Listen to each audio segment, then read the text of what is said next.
So what we find out when we get into that process is there are new facts. These facts sometimes disrupt our assumptions. The Right. facts include that Joseph's history says, as you noted, that he drank wine in the jail at Carthage. And his history also says that he drank wine on marriage occasions. When he would marry a couple or attend a marriage of dear friends, they would often follow the ceremony with wine, freely passed around. It was tradition for the groomsmen to supply the wine. The reason we know this is that Joseph's journal entries tell us this. Right. Mormonism with the Murph, where Latter-day Saint explores church history and the church's truth claims. Hello, everyone. Welcome back to my channel, Mormonism with the Murph, where Latter-day Saint explores the church's history and the church's truth claims. And this is part 2 of my interview with historian and BYU professor Steven Harper. Steven, thanks for joining me again. Thank you. Good to be with you back again. Yeah, I really appreciate the time you're giving up because you're, a busy man as a historian and BYU professor, and I really appreciate you giving up some of your time to be here with me and to talk about some of these important topics as well. So in part 1, we talked about changes made to the Doctrine and Covenants, some of Joseph Smith's revelations, and also other prophets. We talked about some of the things which had been changed, some things taken away, some things added and expanded upon. And we talked generally about an understanding of Joseph Smith's revelations being revealed in, his language, in their weakness, and that the revelations not being like inerrant or infallible, so to speak, and that it was sort of a reflection of Joseph Smith's understanding of revelation and trying to capture in language, the revelation. And I actually found a good quote by you and by Richard Bushman, which I might share quickly as a good sort of summary of that episode, if you don't mind me reading it. Not at all. Especially so this is me quoting you from your, you have an article that they might come to understanding. That's from BYU Studies, The Revelation as a Process. And it says, Joseph recognized as a result of the revelatory process that the texts of his revelations were not set in stone. Rather, he felt responsible to revise and redact them to reflect his latest understanding. He was always open, in other words, to receive more revelation. And then this comes from Richard Bushman, which is very along the same lines as yours from Rough Stone Rolling. He says the revelations were not God's diction, dialect, or native language. They were couched in language suitable to Joseph's time, recognizing the pliability of the revealed words. Joseph freely edited the revelations by the Holy Spirit, making emendations with each new edition. He thought of his revelations as imprinted on his mind, but not graven in stone. With each edition, he patched pieces together and altered the wording to clarify meaning. The words were both his and God's. And I just thought both of those paragraphs were great summaries on understanding some of the changes to revelations and also Joseph's view as well. Yeah, very good. Bushman is fantastic. There's so much in Rough Stone Rolling. He talks about, the whole life of Joseph Smith. It's brilliant. So we talked about that in the previous episodes, so go back and watch that one. And then we also talked a bit about the Priesthood Restoration, some of the criticisms leveled against that. Was it a later embellishment or invention by Joseph and Oliver? And one thing that came to my mind after our discussion that we didn't bring up then is, it's interesting because when it comes to the witnesses of the gold plates, the 3 and the 8 witnesses, I think the main sort of critical view or position is that they were sincere, but they were duped, or they had some sort of a hallucinatory, mystic, visionary experience. Like they believed in second sight, that they could see like spirits and angels and such. So that when they, left the church or excommunicated or were disillusioned with Joseph Smith, but never denied their testimony, and some of them came back, Oliver and Martin came back, they reaffirmed their testimonies to the day they died, which would seem unlikely if they were part of a conspiracy or in on the con.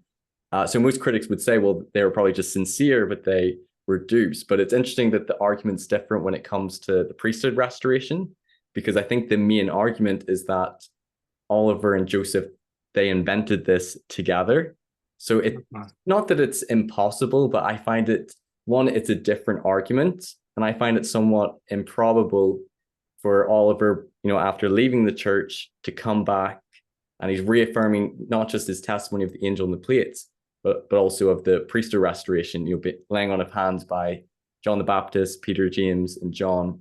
And it seems just a little bit improbable to me if he was in, on the con, if he was co-conspirator. I don't know if you have any thoughts on that, but I kind of thought about that after. Yeah, you're definitely right about that. And really, these sound like sophisticated refutations, but really all they are is, I don't believe you, right? I don't believe the three witnesses. I don't believe the eight. I don't believe Oliver Cowdery when he says that he has had Peter's hands on his head. So I just reject them. And you can't, if you look closely at all the evidence, then you can't say that they didn't mean that I physically saw with my eyes, right? If you look at so many of their statements, they reaffirm it. Like, I read Richard Lloyd Anderson's book, and for my preparation, I've done a few episodes on the witnesses, and over again, their primary statements, that whether or not they did, that's faith on our part, but they're adamant that they saw the angel, they saw the plates. It wasn't a hallucination or imaginary to them. Exactly. When Stephen Burnett, for example, says in Martin Harris's hearing, well, he said, I heard him say he only saw the plates with spiritual eyes. Martin Harris emphatically says, you misunderstand me, young man.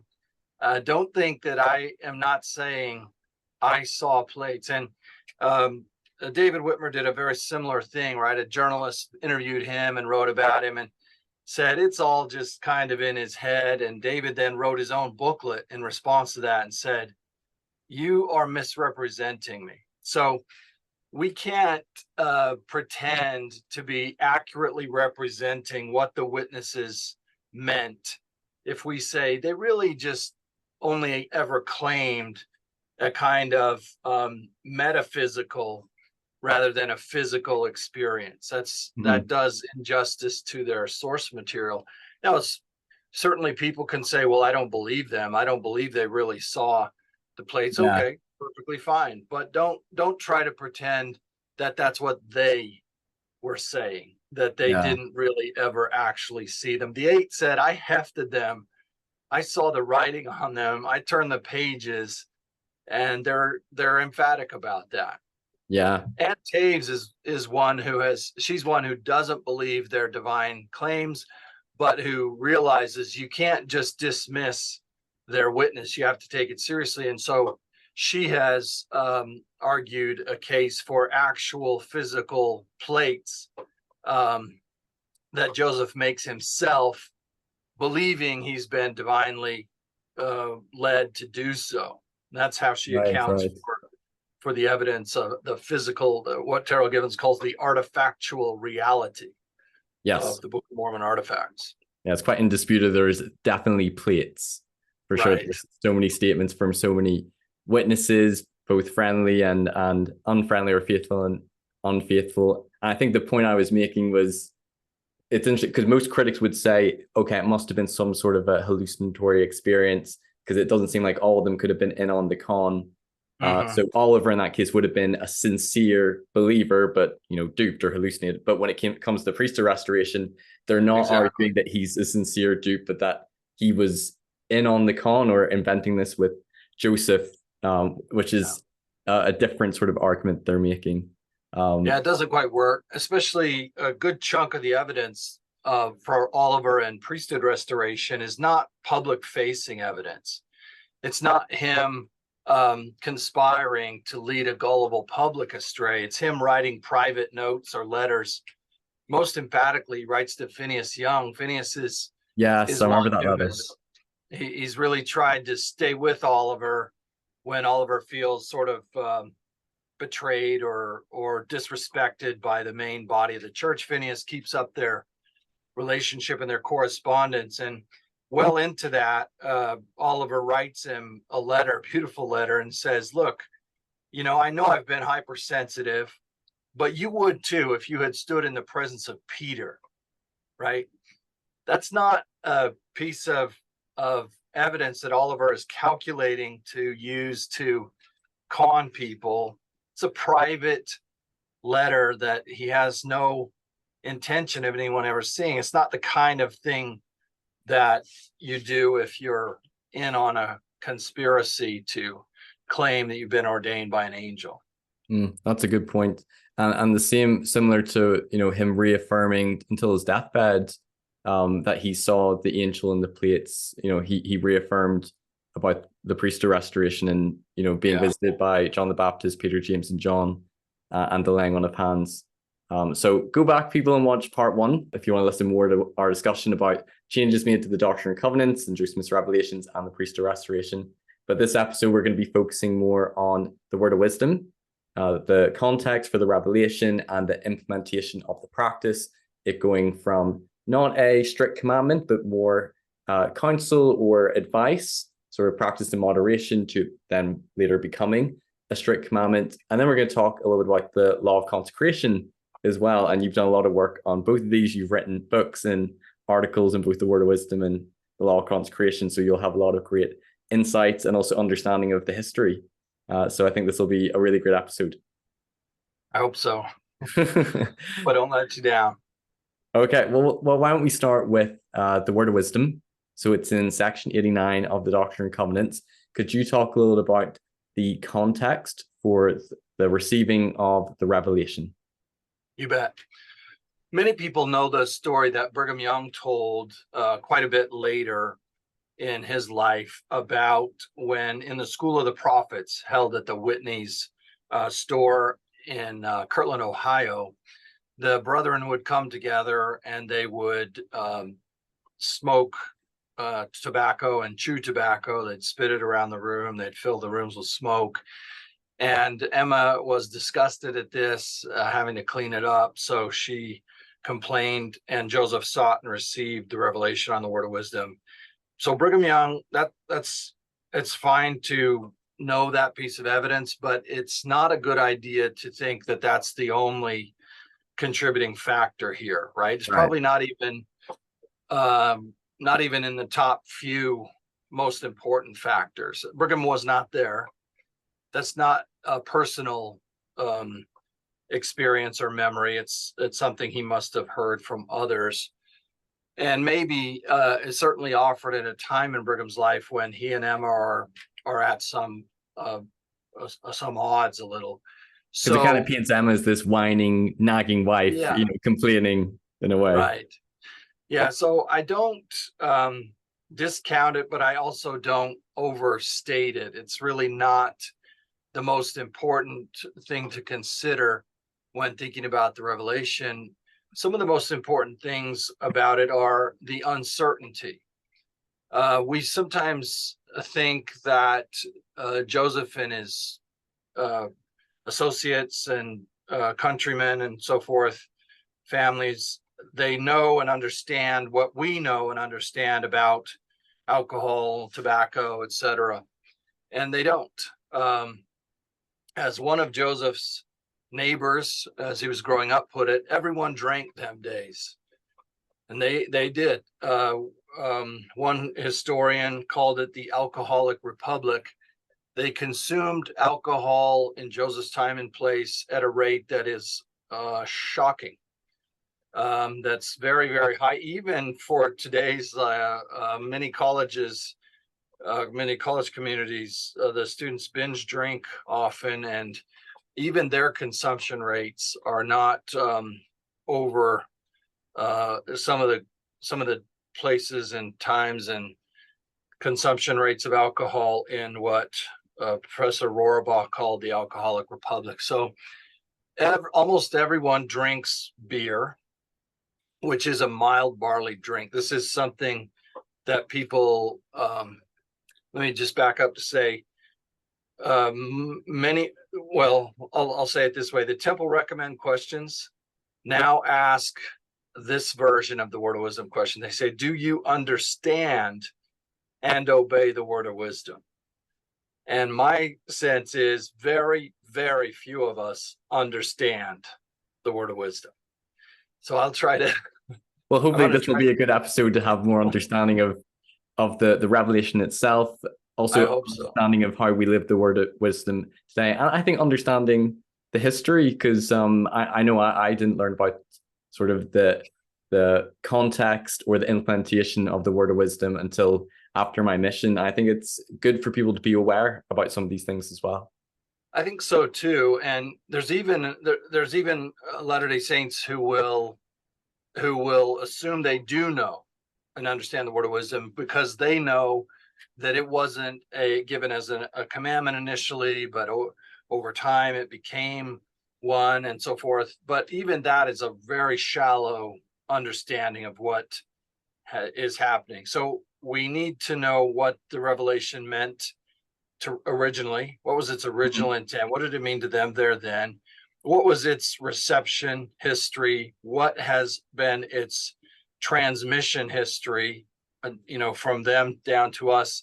What has been its interpretation and application history? And that's a long story, and it's more like a roller coaster ride than a straight trajectory to what we do today. And there are very important things to consider when trying to understand it, including the sociology of religion, which I hope we'll talk about later. But I don't want to get too pointy-headed. Let me start by bearing my testimony of the divine revelation, the word of wisdom. It is a revelation to Joseph Smith received in February 1833 in Kirtland, Ohio, from Jesus Christ. And it declares to Joseph things that are wise. It would be wise if you did these things. It would be wise if you didn't do these things. And I promise you this, the Lord says, whoever keeps and remembers to keep and do these sayings will have treasures of knowledge that they cannot get in any other way. That's the big boon of the big promise. It's not Blessing. So much to spare me from lung cancer or whatever else. That's a good thing. That's a benefit if it happens that way. But the real power of the word of wisdom is epistemological. This is true of the gospel generally, and the word of wisdom fits into it, meaning that there are things you cannot know about God and your relationship to him and so forth unless you do his will.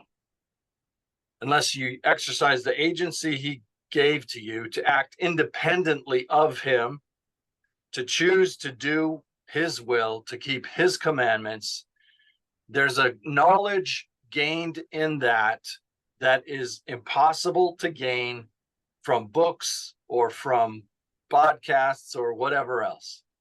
And you can only know it if you try it and do it. And the people who don't have it are the biggest naysayers about it, right? They say, well, that's just dumb. You don't really have, that's confirmation bias, etc. They can say whatever they have to say all day long, but they don't know. They don't know. I think a verse that Jesus says, and I'm going to be misquoting him because I can't remember the reference, but he kind of says something along the lines of, if any man wants to know if this doctrine or these teachings are of God or of myself, to live it, basically. Yeah, you got it exactly. If any man will do his will, he shall know. He shall know of the doctrine. That's what I mean by epistemological. It's about knowing. It's about knowledge. And notice that emphatic in the word of wisdom. All saints who remember to keep and do these sayings, do these things, walking in obedience to the commandments, shall receive health in their navel and marrow to their bones. That's good. And that's not, I'm not sure what's involved in that promise, but it is bigger and better than just, good health, I think. And physical strength. Yeah. And verse 19, shall find wisdom and great treasures of knowledge, even hidden treasures. Even hidden treasures. Some people are super critical. They'll say, I can't believe I have to abstain from coffee, tea, tobacco, alcohol, and harmful drugs, illicit use of drugs, just to get into the temple, right? my eldest quorum president is a terrible, awful person, but doesn't drink coffee, so he can go. And I'm a good person, but I drink coffee and I can't go. This is somebody who doesn't grasp the connection between walking in obedience to the commandments and the hidden treasures of knowledge, right? Anybody can claim those hidden treasures of knowledge, but you cannot. It's like the lamp in the virgin's lamp. It's like the oil, rather, in the virgin's lamps. You cannot give yours to someone else. You can only get it by doing the things that the scriptures teach us lead to these treasures of knowledge. You have to do the will of God of your own free will. Okay. So that's probably the most important lesson of all of the word of wisdom. And I think it's really good to touch on those specific blessings and promises, both temporal and spiritual, that are in there as well. So maybe we could start with the understanding and the interpretation or the meaning of the revelation when it was first received by the saints from Joseph Smith in 1833 and how it was practiced. So maybe we could touch on what were some of the specific things in the revelation they were told to maybe avoid that weren't good for them. It also encourages to partake of certain things like fruit, veg, grains, those sorts of things. Yeah. Touch on that. You bet. As you know, this comes in the context of the temperance movement. So this is at a time in American history when especially the growing number of middle-class women are active in crusade against the abuse of alcohol. Some of them advocate total abstinence. Some of them advocate moderate use of it, but they are temperance crusaders. They are advocating the temperate use of alcohol. This is important to understand for people. When you read section 4 of the Doctrine and Covenants and you see the Lord there say temperance to Joseph Smith, the senior, you need to be temperate. That is, whatever else it is in his time and place, that means you need to use alcohol, if at all, only moderately. Moderation, right. We know from Joseph Smith Sr.'s patriarchal blessing to his son Hiram that he has not always done that. He confesses in that blessing, I have been out of the way through wine. Some people think that means he was alcoholic. He was not alcoholic. That's a terrible disease of addiction to alcohol. As you know, it's devastating. It's afflicted my family in tragic ways. And Joseph Sr. is not an alcoholic, but he sometimes consumes too much alcohol, and that leads to problems. And so it's very characteristic of this time and place in American history that the father is sort of dealing with his stresses and challenges and so forth by escaping in alcohol sometimes, and the mom is left with the consequences of that, and maybe drinking away money needed for the home economy and so forth, and maybe also conflict or contention or just division in a marriage over that. So if that's what we see in Doctrine and Covenants section 4, and I see clues of this in Lucy's story of Joseph Smith's leg surgery. We have two versions, two historical accounts of Joseph Smith's leg surgery. One comes from Joseph himself, and it talks about the pain. It's actually a footnote on page 131 to his manuscript history, the same source that's excerpted in the Pearl of Great Price. And when Joseph originally dictated it, he didn't tell the leg surgery story about his 1813 osteomyelitis, where he had to have pieces of his lower leg bone cut out. Right. When Joseph told the story, he said nothing at all about alcohol or anesthetic at all. He remembered the pain. He remembered the excruciating pain and what the doctors did to inflict pain on him. And that's the story. That's from a little boy's perspective, right? The memory of a grown man thinking, now, let's see, what was that like again? Oh, yeah, it was really, really painful. So when Joseph's mom told the story, she did it about a decade later, not quite, 1845. She dictated it to Martha Corey. And in Lucy's version of the story, she recreates the dialogue between herself and the doctors, and Joseph's also contributing, where the doctors say, son, we're going to have to amputate your leg. No, please don't. Lucy intervenes. And Joseph says, I will not take a particle of liquor, right, for anesthesia. Right. And Lucy then says, but I'll tell you what, Joseph, in Joseph's words, I'll tell you what I will do. If my dad will hold me, I'll be able to manage it. So in Lucy's version of the story, we get the perspective of a woman who wants to put her family forward and characterize them, right? The heroes of her story are her little boy and her husband and sort of herself as well. And they come off as very sympathetic protagonists because that little boy is so courageous. And it's not so much that, the alcohol really is not the main part of the story. And there's no word of wisdom. People need to understand that it's not going to be a word of wisdom for 20 years. Yeah. And it's not inherently sinful or forbidden in history to drink wine or other stronger drinks, right? Right. Some people might say, well, yes, it is, because there was Daniel of Lion's Den fame, and he obeyed the word of wisdom. That's a misreading of that story. He obeyed the commandments of God in his time precisely to be faithful to his covenants and to the God of Israel, even though he was in Babylon. And it turns out that the God of Israel also is the God in Babylon. So that's a different thing in the Daniel account. So it's really important for people to understand that the word of wisdom is time bound, right? It is by its own explicit mention given for the temporal salvation of all saints in the last days. Temporal salvation is time bound salvation. Right. There's a time context for the revelation. Yes.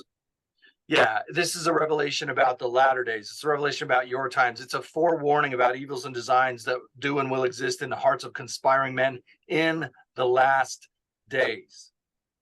It's to protect us and designs on our agency and our bodies, undermining our ability to act for ourselves, both physically and willfully. For ourselves. So I'm sorry, I'm scattered all over the place. Let's go back to temperance. I think that's a good point. That it's relevant to our specific time and day. And you can see in our society, like it's all the marketing and advertisement and large companies, that it's something that's probably more prevalent. And it also, I think, addresses the question, because some people might say, like, well, Jesus drank wine, or you read about them drinking wine in the New Testament. So why is it now sort of like forbidden that you have to abstain from it? And we'll talk a little about what it says in the Revelation and how they practiced it then. But as you said, it wasn't a commandment in Jesus's day. Yeah, absolutely right about that. And some people might think, well, that can't be. God's the same yesterday, today, forever. That's a misapplication of what God is doing here. God often gives commandments to us that are protections against the problems of our day and that we face. Nobody is manipulating nicotine levels in tobacco in the first century, right? Jesus and his disciples don't have to worry about that. We do, and we were forewarned that was coming in 1833, a century before it became a big problem. So it's really important to think that way about the word of wisdom. On the one hand, I don't want to give people the idea that it's not important to abstain from tobacco in every form today. Right. Yeah. And on the other hand, I don't want to give them the idea that was important for Jesus and Mary and James and John to do in the first century. They drank wine. It was wine. It had alcohol in it. It was fermented. There was no pasteurization. They drank wine, and Jesus promised at the Last Supper that he would drink wine again with his disciples on the earth. And he reiterated that commandment in section 27 of the Doctrine and Covenants. Jesus is going to have a sacrament meeting where the wine will be served at some future day. That's not against the word of wisdom. Someone might say, yes, it is. The word of wisdom forbids the consumption of alcohol. They just don't understand it well enough, because it emphatically says, use wine for a sacrament, make it yourself, and it's wine. So a mild barley drink. That would include beer, cider, yes, I believe. In Joseph's day, right? Beer. You typically make cider out of fruit, but you can make beer out of barley and other stuff. In Joseph's day, it's not quite as potent, alcoholically speaking, as in our day, and it flows like water. It's consumed widely. Wine is fermented fruit juices, and again, that's widely consumed. Then the third category of alcoholic drink that the Word of Wisdom discusses is strong drink. This is distilled stuff, right? So it's not just fermented, it's put through another process where its potency is ramped up. Strong liquor. This is liquor. This is brandy, whiskey. This will take the paint off your car kind of stuff. This is what I assume, having no personal knowledge of it, makes your esophagus feel like there's a flamethrower going down it when you knock one back. And strong whiskey or vodka, things that the Irish people like to drink. And the Americans and others, right? Everybody has their favorite. That's it. So. And then the Revelation also talks about hot drinks as well. Yeah, we'll get to that as well. So the Revelation notice says mild barley drink. Okay, no big deal. Wine, no, don't make that a habitual daily thing. Sacrament, use it for sacraments and make it yourself if you do. And then strong drink, don't ever ingest that, the Lord says. That is not good for you. You can use it to wash the outside of your body. Don't put it inside your body. Not good.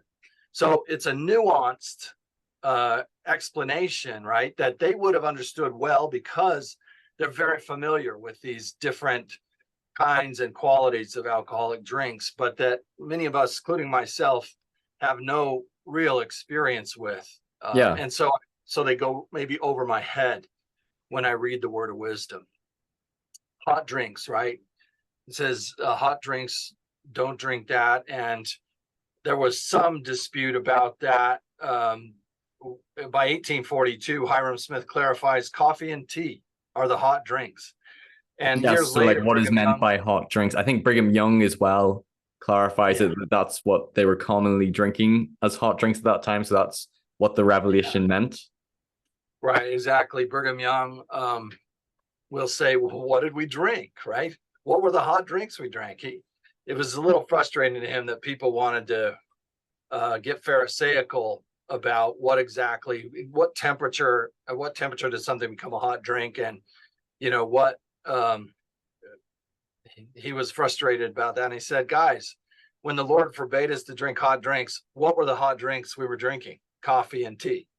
So let's not overthink this. Just yesterday in class, as commonly happens, we were discussing the Word of Wisdom, and somebody said, well, what about hot chocolate? And I don't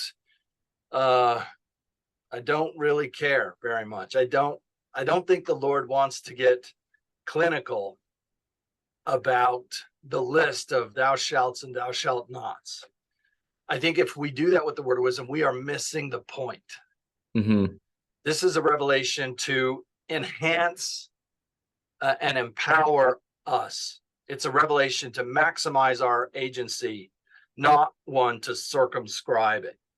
So it teaches true principles and then makes very beautiful promises, but it doesn't, going back to section 58, it's not meat that I command in all things, the Lord says.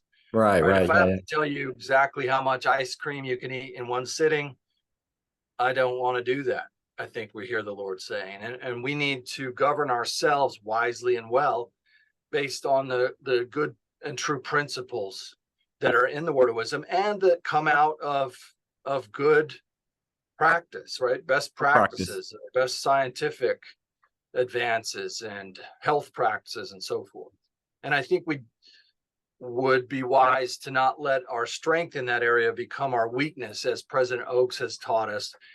I think there are people, I grew up in my ward, there was a fellow who, whatever assignment he was given to speak on in sacrament meeting or lesson, every time, I'm not even kidding about this, over the course of my lifetime, he would speak on the importance of the word of wisdom. And then he would get more specific. It was on the importance of eating sprouted wheatgrass. And that was the gospel to him. That was the sum total of the restored gospel. And in this sense, his attention, devoted attention to the word of wisdom became a preoccupation that diverted him from its most important principles and practices. So we could overdo our faithfulness to the word of wisdom, and we can certainly underdo it as well. Right. So I think it's wise for us, the wisdom in the word of wisdom is to learn to practice it as it was intended. But let me say there that the phrase moderation in all things, right? If you ask a classroom of Latter-day Saints, where is that, right? Where does the scripture say moderation in all things? A lot of them will say, well, that's in the word of wisdom. That's what the word of wisdom is about. That phrase is not in the scriptures. The Lord does not prescribe moderation in all things, right? Can you imagine a scripture that says, be moderately charitable? And you don't want to get carried away with chastity, right? Moderation in chastity. Have moderate amounts of faith. Those things are silly, right? We're supposed to strive for complete devotion to God and no other gods before him, and complete faith that becomes so certain that, like the brother of Jared, we can rend the veil. So moderation in all things is not what the word of wisdom teaches. It teaches wisdom. Gotcha. And we need to study it carefully to know what its nuances are, to learn what's wise and what isn't. Okay. So, I've got a few questions. I'm going to try to do them in an order. So, for example, whenever I came back from a mission, I had a sister who had left the church, issues with the church, Joseph Smith, church history. And interesting, the first criticism she brought up with me, and at this time it was quite shocking. I didn't really have much understanding of things in church history or the practice of the word of wisdom. So I remember she told me that Joseph Smith drank wine in Carthage jail, and I immediately was like, well, I've never heard that. Where are you getting that source from? I believe she showed me in the history of the church. I think it was John Taylor who wrote it. And at the time, I remember feeling like how could Joseph Smith have drank wine or maybe drank the odd glass of beer if he was the one who received the word of wisdom?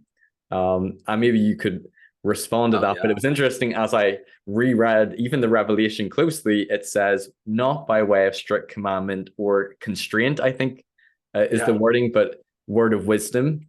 But at the time, I was quite surprised that even Joseph Smith and some of the early saints weren't strictly following the word of wisdom. So maybe you could talk a little bit about how it was practiced in the early decades and why it wasn't a strict commandment for them.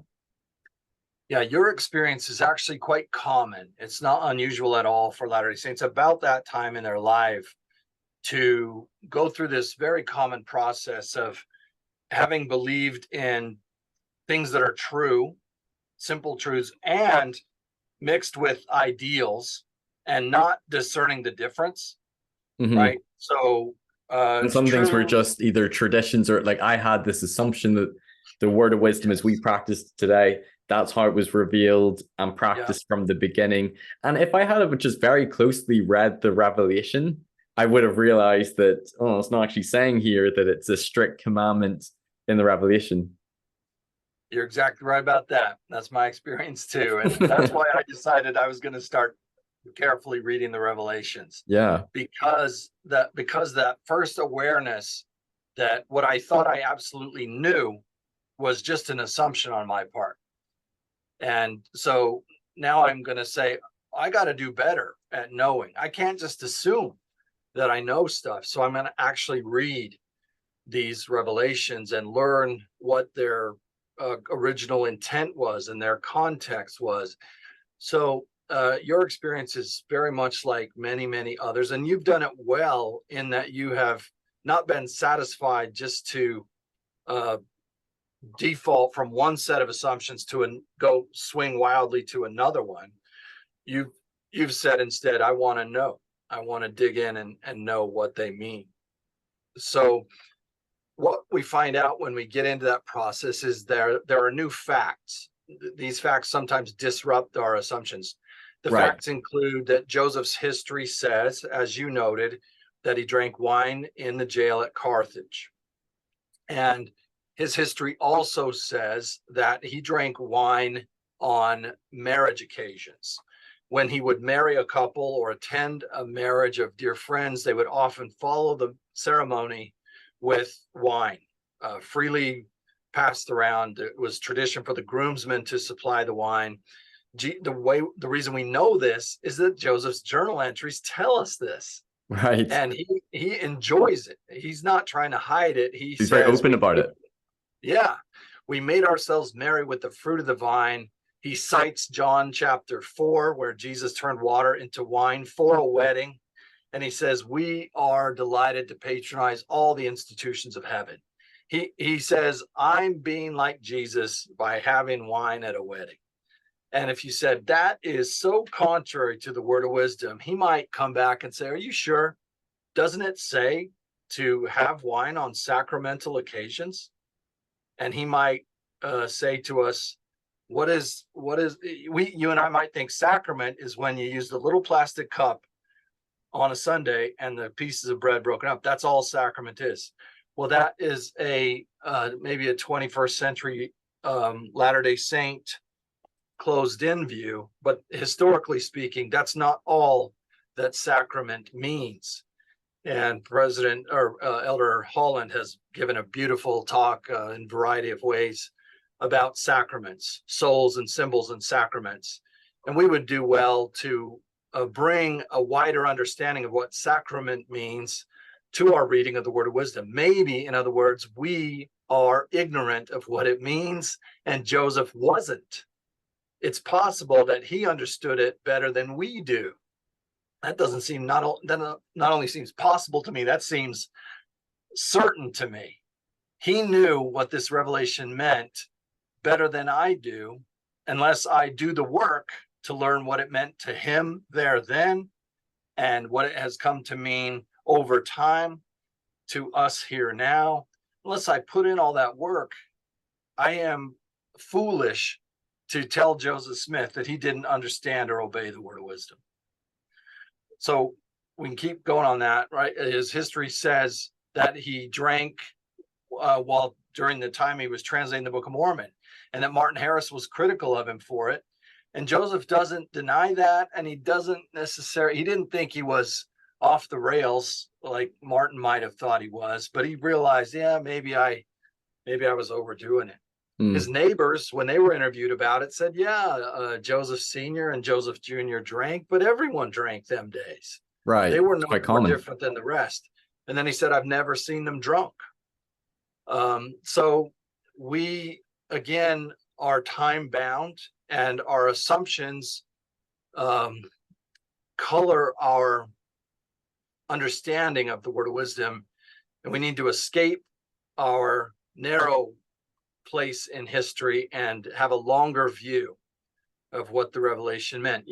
As you said, it was given not by commandment or constraint, but by revelation and the word of wisdom, showing forth the order and will of God and the temporal salvation of all saints in the last days. It is not, in other words, something like the law of chastity or the law of consecration. It is a good dose of wisdom.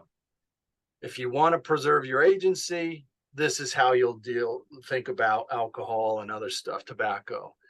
And it's really important that we understand it on its own terms So those things wouldn't have been necessarily forbidden that you must abstain from it. They probably would have been discouraged. And would you like the word in moderation in some elements in sort of Joseph Smith's time, Brigham Young's time? Maybe, but notice that the Lord doesn't use it that way. Rather, he says things like, don't ever ingest strong drinks. Don't right. So that would have been right. Don't. told to stay away from. And Joseph Smith in 1841 will give a sermon in Nauvoo where he says, would you like to know what my temptations are? Imagine that. I would be riveted to that sermon if that was his hook. He says, women are not my temptation. Whiskey, whiskey, whiskey. That's my temptation. If the Lord did not say it was sinful, I would grow fat on it. I would not wrestle it because I could not throw it. So this is him saying, look, that stuff that the Lord says don't ever ingest, that is super bad for you. Don't take it in. But so I don't want to say moderation because that is too big of a blanket. It's too general. Too general, yeah. The word of wisdom talks about several substances, and they differ in degrees of how destructive they are to your happiness and your welfare. And so the Lord is quite specific rather than a blanket. Do everything moderately, right? Moderate amounts of arsenic, cyanide only in moderation. Right. It's not that. It's much more specific. Joseph needed to know there's this whole range of stuff, right? Some people say mustard is the best thing in the world. Some people say it'll kill you. Watermelon was a critical argument in his time. Is that good for you or bad for you? They argue these things and he doesn't know the answer. And the word of wisdom helps him see the right way to think about a variety of different substances, many of them addictive. Right. So that's very good understanding for, the revelation, the meaning of the revelation, the context as well, and how it was implemented, and understanding the words in the revelation. And somebody might be like, okay, I can understand then why, wine or beer might have been drank, or why certain things wouldn't have been strict abstinence. But then somebody might have the question, when, and I think this is a process. This wasn't just, it went from it being not a strict commandment to being a strict commandment. So we could talk about the process over the years, but I believe it was in 1921 under Heber J Grant, President Heber J Grant, that it became a test of fellowship and sort of a commandment to enter the temple. So somebody might ask, why did it go from not being a strict commandment to then being a strict commandment if it's not a strict commandment in the revelation? So maybe we could talk a bit about that. Absolutely. So the year after the revelation was given in 1833. A year later, or a little less, some missionaries came back from Pennsylvania to church headquarters in Kirtland, Ohio, and they said, hey, we ran into an interesting case out there. We had people administering the sacrament and leading the branch who know very well what the revelation says, but they don't obey it. And it's not clear from the records exactly what that meant, right? If they were drinking strong drinks or whatever else, we don't know. But what we do know is that the Kirtland High Council, so Joseph Smith as church president and also president of the Kirtland stake, sits in council with 14 other high priests, and they deliberate on this and just make a decision. They make a policy decision. The first one we have in the church related to the word of wisdom. And their decision is that anybody who has been properly taught the word of wisdom and then refuses to obey it is not should not hold an official calling in the church. They shouldn't be a branch president. They shouldn't be a leader in the church. So it's not a test of fellowship at this point, right? Many saints are struggling with one or more things that they're supposed to abstain from. And if it were a test of fellowship, the church would dwindle. Right, because I was going to bring up this point. This might be a good time to bring it up. Maybe I'm jumping ahead, but I believe there's a quote I read by Joseph F. Smith, and I think he said that if it had been a strict commandment, when the revelation was first received, then pretty much everyone would have been condemned, like the church wasn't ready for it then. Yeah, that's exactly right, including Joseph F. Smith himself. and Brigham Young, who struggled with chewing tobacco into the 1860s, early 1860s. And Did he also struggle with, was it tea and coffee as well, Brigham Young, or I be don't drank? think so. I No? don't Okay, think I'm getting that so, wrong. but I'm not sure. Okay. So in these early days, what they meant exactly by obedience is not precisely clear, but it's clear enough that it meant something like you generally should follow this counsel, and but not like strictly. There were Yeah, because people I in guess even church. though it's not a strict commandment, it's still counsel from the Lord, like suggestions. So even Yeah, though it's not strict, it's like you should still, I guess, follow it. there were people in the church who wanted it to be very strict. Um, the elders quorum in Kirtland had a big debate about this, and some of them were advocating for really strict enforcement. Sidney Rigdon was more inclined that way.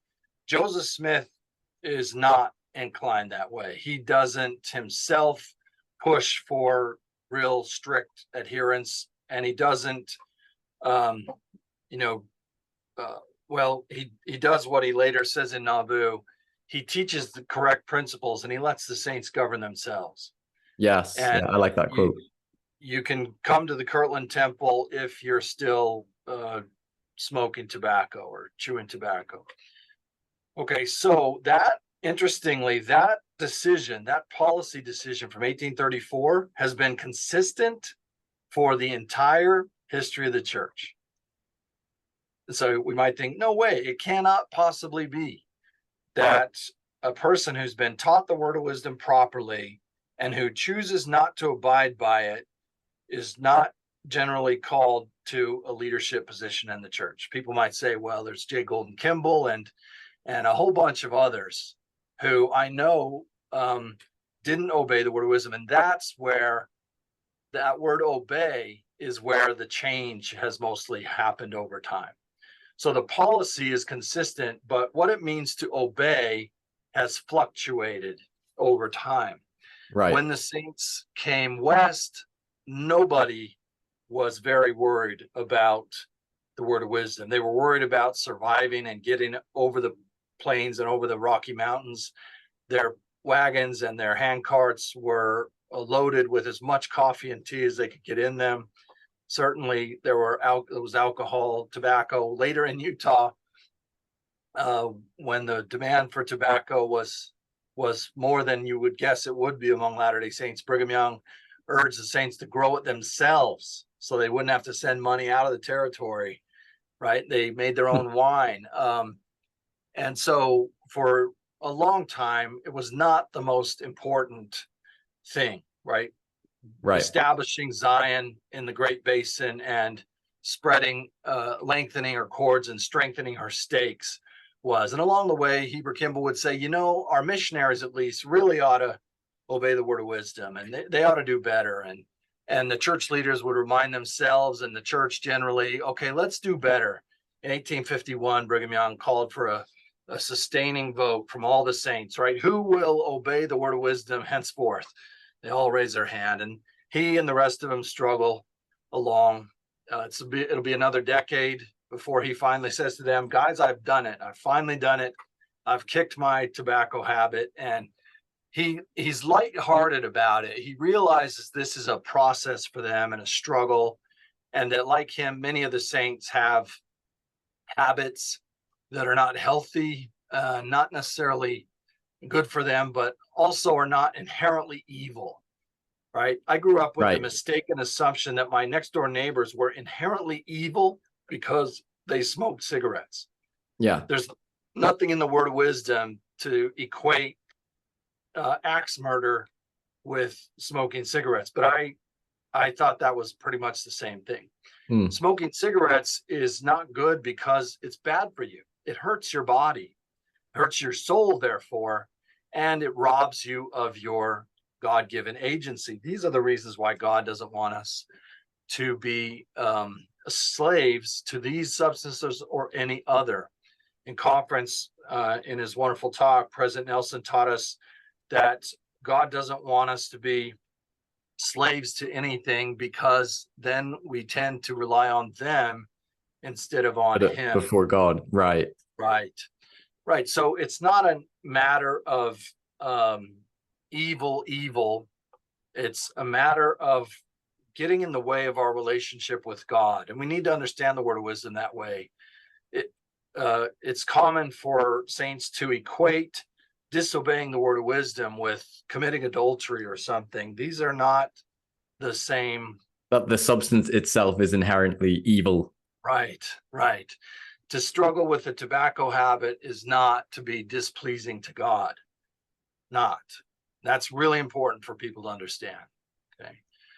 God would like us not to struggle with tobacco because he loves us and he knows it won't help us. It will diminish our capacities, at least temporally, right? At least in the time-bound sphere. All right. So the saints did better and better, and sometimes backslid and so forth. And then finally, as you said, under President Heber J. Grant, who emphasized the word of wisdom more than any other president of the church has before or since, he led us to a different standard of obedience. And it's pretty close to the one we adhere to today. And he also made it a test of fellowship, sort of, but also certainly a test of temple attendance, right? A threshold for temple attendance, so that rather than being asked, do you obey the commandments to get a temple recommend, one of the questions specifically became, do you observe the word of wisdom? And so people might think, well, that's because Heber Grant was a Nazi about this stuff and he was way too uptight. I certainly don't see it that way. Heber J. Grant presided over the church during the exact period where evils and designs in the hearts of conspiring men in the last days started to get ramped up. He presided over the church during the precise time that the Lord had forewarned us about. And so, as we would expect, when it was time for the Lord's people to be more vigilant than they had been before against the attacks on their agency by alcohol sellers, tobacco sellers, etc., the prophet at the time led us in that. He was pretty upset when Utah became the deciding state to repeal prohibition of alcohol, manufacture and sale of alcohol in the United States. Right. The saints didn't listen to their prophet very well, which never serves us well. But and when it comes to also the gradual change, I believe I remember David Snell did a really good video on Saints Unscripted on the development of the word of wisdom. I remember reading a couple of quotes where they were trying to encourage the young people. Yes. This might have been in the late 19th century, encouraging them not to partake of these substances, but it was still like okay for some of the elderly people who struggle with them. So even then there was sort of like a bit of a gradual shift or development to try to not partake of these things. Yeah, very much so. And Brigham Young did it in funny ways sometimes. He would be speaking to the saints. Some of Brigham Young's sermons are like stand-up comedy. Not all of them. As some people observed, it was like listening to him was like raining pitchforks tines downward. But sometimes he would get lighthearted, and he often did this when he was preaching the word of wisdom. I think it was a good tactic because the saints wanted to obey the word of wisdom, but they struggled, right? They're like us. It's difficult. I know I should eat meat sparingly in times of hunger, excess of hunger and famine, but I routinely violate the sparingly clause of the word of wisdom, even if I know better, right? And it's just a struggle, and you don't need to get beat up over it and feel worse about yourself than you already do. And I think Brigham Young got that in some ways because he often made it a kind of a light-hearted point. One time he gave a sermon where he said there was a person who asked their doctor if consuming tobacco would cause brain damage. And he said the doctor replied, there's no chance that using tobacco will cause brain damage because anyone who has a brain will not use tobacco. And he says this to the saints, and they know very well that he has struggled himself with it. And so it's a lighthearted way of making the point. Another time he said to the saints that you might know that there are pictures of the Salt Lake Temple with spittoons in the temple, and they had spittoons in the tabernacle and other meeting places for people to spit their chewing tobacco in. But even so, there would be chewing tobacco all over the building when people went to conference meetings or Sunday sermons. And so one time in his sermon, he said, I just stop that. That is gross. Stop it. He said, if you got to chew tobacco, then down it as you would a pill. Just swallow it. He said, you'll feel terrible for a while, but you'll get over it. And so these ways he made light, and he was often then would often turn his remarks to the younger people, and he'd say, look, I know your elders are addicted to this stuff, and there's not much use trying to get them off, but you don't even start, all right? Just don't even ever start, and that will save you a lot of trouble. I am really grateful for that teaching, because that's true for me. My ancestors, I have a history of alcoholism in my family, and my ancestors are at least as devoted, faithful lovers of God as I am. But especially my paternal great grandfather, right? He would drink his whiskey. He was a tender-hearted soul. He didn't want to. He wished he didn't, but he couldn't kick it. It led to his early death from liver disease, and it led to sad troubles inside his family and with the church as well. He existed at a time when it didn't prevent him from going to the temple to be married in the 1880s, but he lives into the 1930s, and so he bridges this gulf, or this not gulf, but this period in church history where, look, he was temple worthy in the 80s, but not in the 1930s. 30s, right. And it was tough on him, to be stuck in that. And I'm grateful that I would likely be myself, but I've never had the trouble with alcohol, because I've never got in the habit of using it. I'm grateful for the good teaching of my parents. Same with tobacco. Right. I did put a big plug of Red Man chewing tobacco in my cheek one day when I was about 14, and I will not ever do that again. I recommend that to anybody who's considering it. I have a question. This is actually popped into my mind because I don't know the answer to this actually.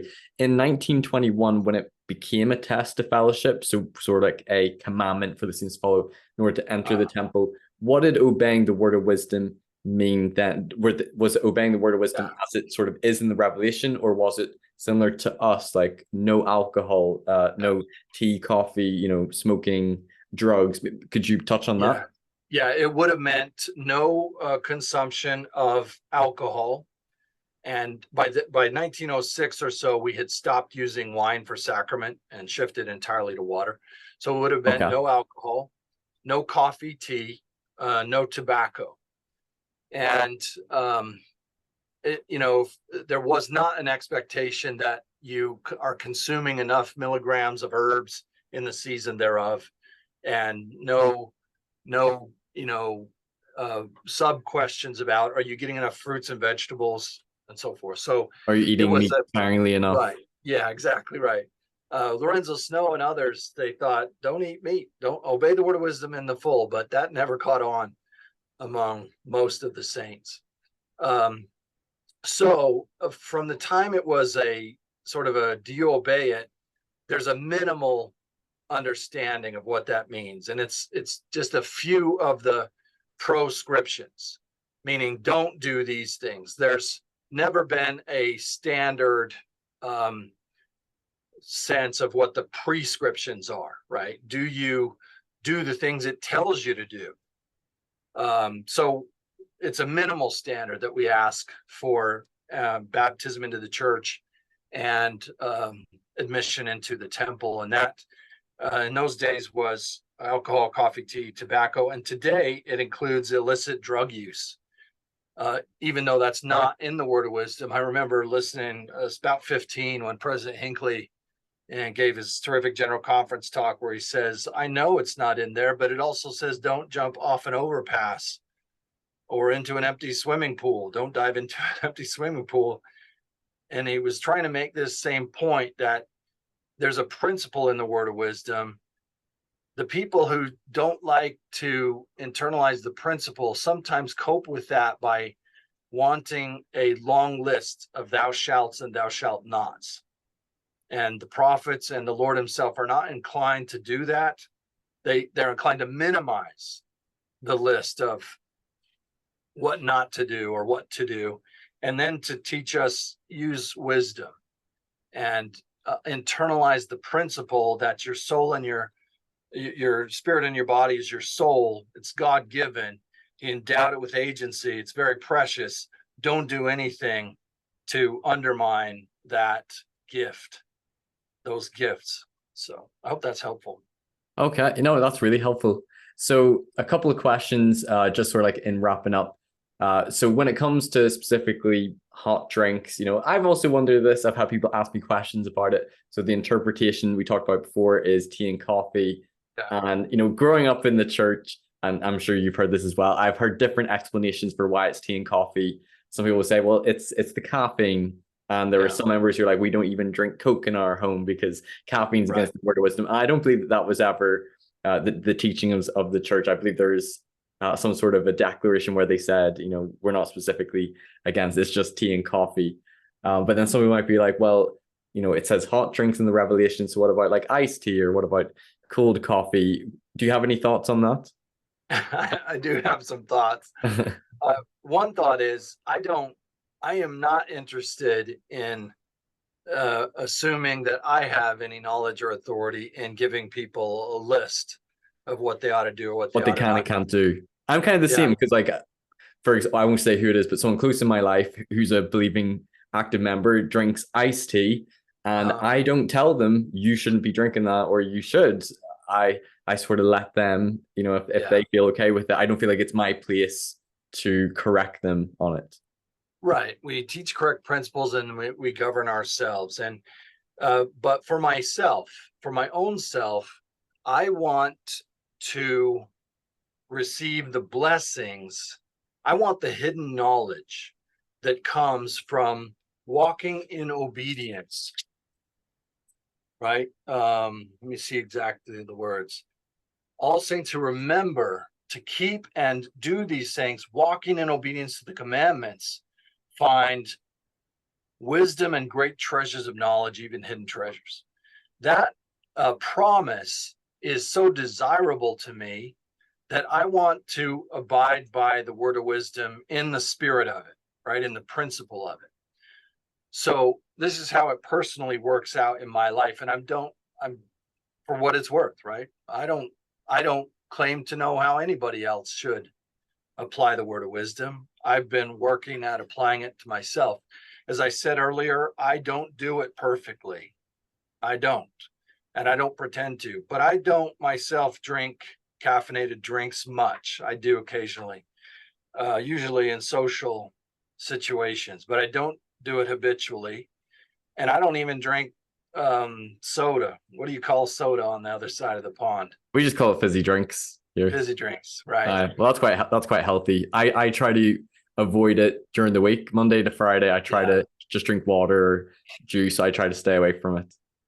Yeah, right. See, these are all choices we make, and the goal is to be healthier and happier, and to have these hidden treasures. Now, I empathize very, very much with people who struggle with the word of wisdom. That's my family story. Family history, right? Yeah. Probably every family story. And I don't think God hates people who are alcoholics or who smoke cigarettes or whatever else. I think he loves them. And he gave this command to them and us, this wisdom, not by constraint, right? Have you seen the t-shirts that say, I can't, I'm Mormon? Mm-hmm. That is a misreading. That is a misreading of the restored gospel. Latter-day Saints are empowered by God to do whatever they want. Right? The power is in you. Choose. And it is not an accurate understanding of the gospel to say, I can't. I'm constrained because of this or that. No, you're free.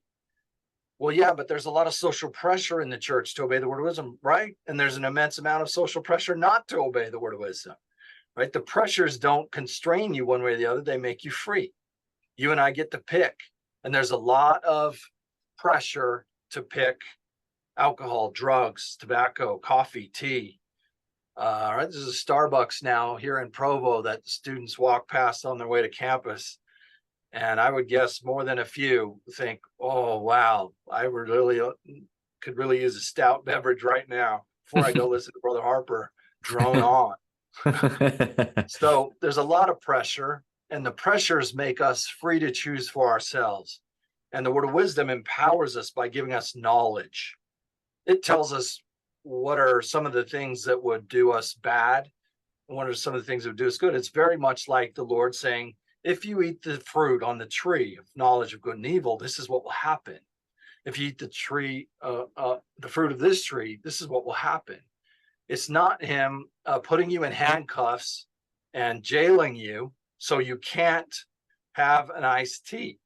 It's the Lord saying, let me explain to you what is wise and what will bring you hidden treasures of knowledge, help you run and not be weary, and walk and not faint, help you have marrow in your bones, and so forth. So it's a beautiful, beautiful, beautiful revelation. I have tested it in my life. I know it's a beautiful bit of wisdom from God as an act of love from him for me and for all his children. And I want to help people who maybe didn't have the same upbringing I did to it, and who therefore might be struggling in one way or another. I hope they can have the promised blessings as well. I love that. So one last question. You touched on the temperance movement earlier and explained what that is.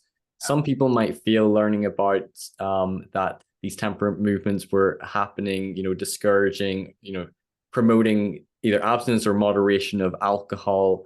I think tobacco might have been encouraged as well in some. And I think I'd also read maybe like not eating loads of meat. So some people might feel like, does this undermine the inspiration of the revelation for the word of wisdom, that it didn't happen in a vacuum, and where there's these cultural influences that Joe Smith might have been influenced or even borrowed from, because some people might have promoted, the word of wisdom, that this is so inspired because we didn't know about, how unhealthy some of these things were in his day.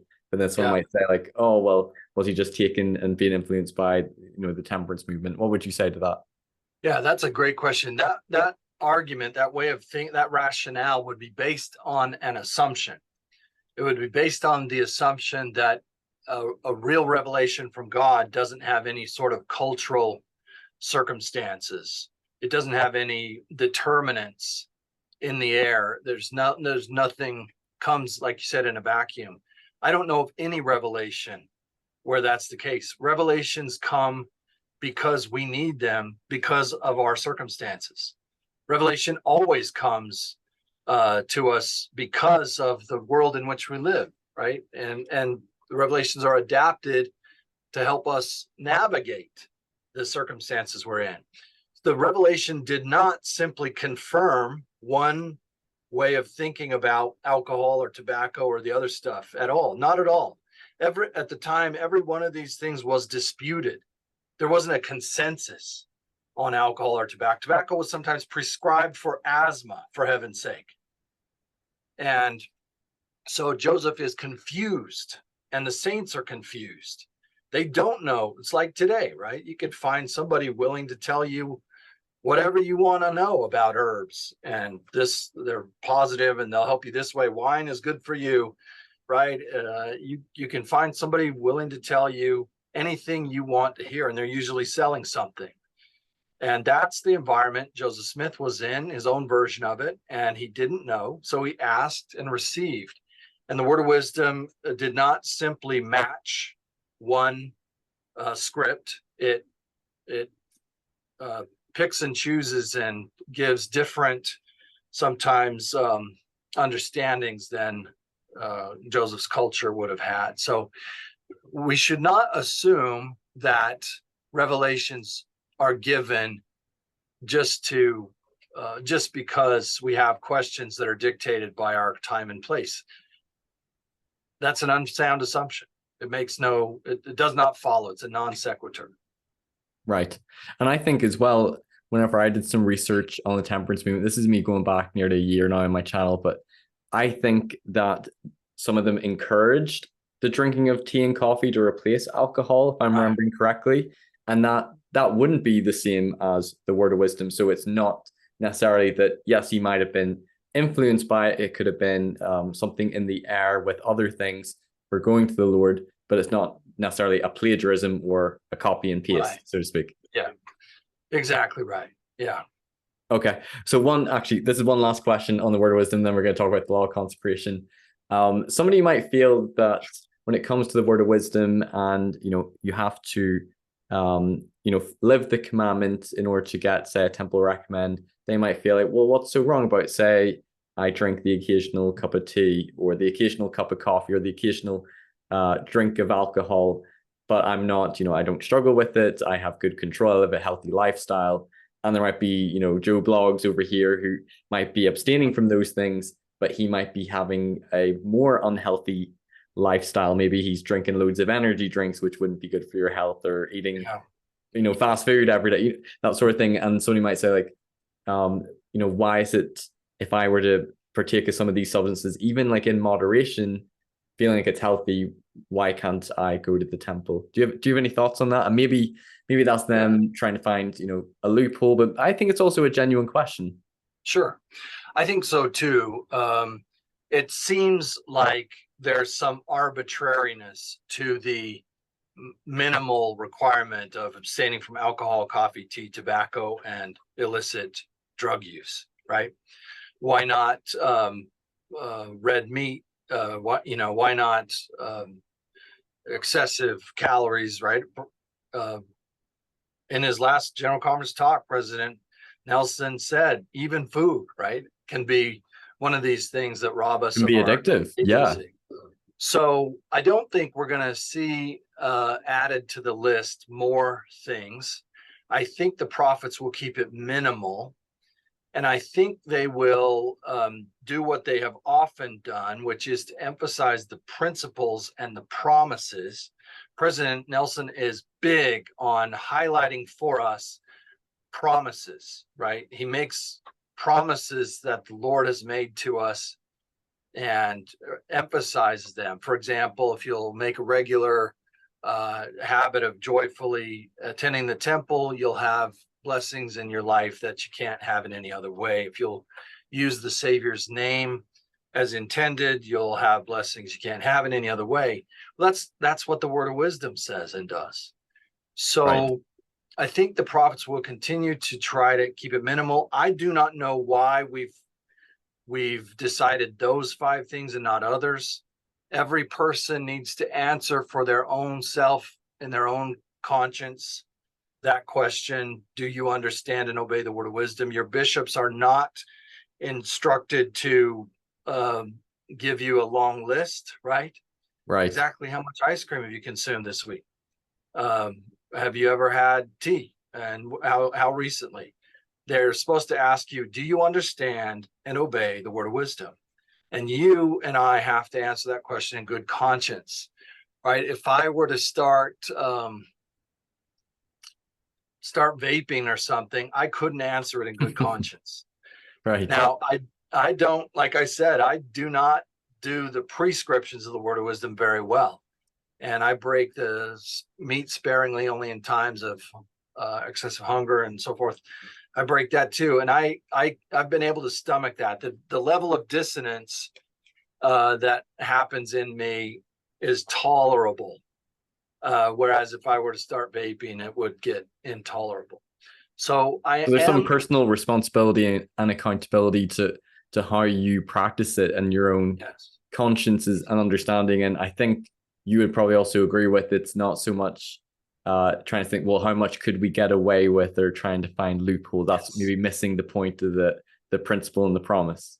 Exactly right. Exactly right. We're missing the principle and maybe missing out on the promises if we're trying to find loopholes, if we're trying to excuse ourselves. You'll notice that I haven't said it's perfectly okay to eat this much meat because we have refrigerators or whatever. I'm not trying to justify my own bad behavior or anyone else's. I want to own it, whatever it is and whatever part it is. And I want to do better. I want to get better. I want to live the law of, or the commandment of the word of wisdom, because its blessings are beautiful and because God loves me. I don't want to do it because of some other force or external pressure, or so I don't want to have the wrong motives, right? So I want to come up to it instead of bring it down to me. And I think I would grant that there may be some arbitrariness in what we've decided is proscribed and so forth.